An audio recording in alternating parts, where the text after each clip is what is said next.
Reserve bank of India అలాగే bank నిపుణులు స్పందించాల్సినటువంటి సందర్భం. ఏ విషయంలో అంటే ఈ మధ్యకాలంలో కొత్త కొత్త బ్యాంకులు పుట్టుకొస్తున్నాయి, ప్రైవేటు బ్యాంకులు పుట్టుకొస్తున్నాయి. సరే, పెద్ద పెద్ద ఒక హెచ్డిఎఫ్సిలు, ఐసిఐసిఐలు లాంటి ప్రైవేట్ బ్యాంకులు భారీగా నడుస్తున్నాయి.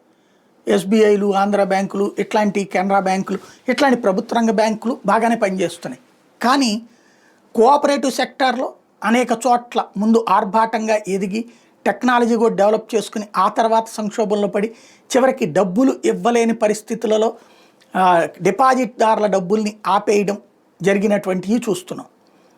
అన్యాయం అయిపోయారు. అదే సందర్భంలో ఇప్పుడు వీళ్ళేంటి బాగా వినియోగిస్తున్నటువంటిది ఎక్కువ వడ్డీ ఆశ.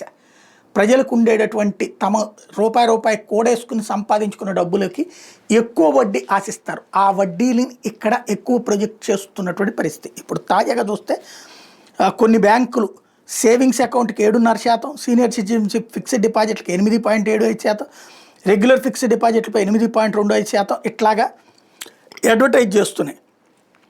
దేశవ్యాప్తంగాను వివిధ ప్రాంతాల్లో ఈ కొత్త బ్యాంకులు పుట్టుకొస్తున్నాయి. వీటిని ఎంతవరకు నమ్మచ్చు, వీటిలో డిపాజిట్ చేస్తే ఎంతవరకు భద్రత ఉంది, ఇది సాధారణ ప్రజలు తెలుసుకోవాలనుకుంటున్నారు. ఎవరైనా ఆయా రంగ నిపుణులు ఇక్కడ కామెంట్స్లో పెడితే మిగతా కామెంట్ చేసేటటువంటి వాళ్ళు కూడా తెలుసుకునే అవకాశం ఉంటుంది. ఎందుకంటే ప్రజలకు ఒకళ్ళకి అవినాభావ సంబంధం. వెంటనే సహజంగా కొంతమంది అంటారు, నువ్వు ఎవరినన్నా పట్టుకొచ్చి మాట్లాడచ్చు కదా, లేకపోతే నువ్వే చెప్పచ్చు కదా. నేను చెప్పడం కాదు, నిపుణులు చెప్తేనే బాగుంటుంది.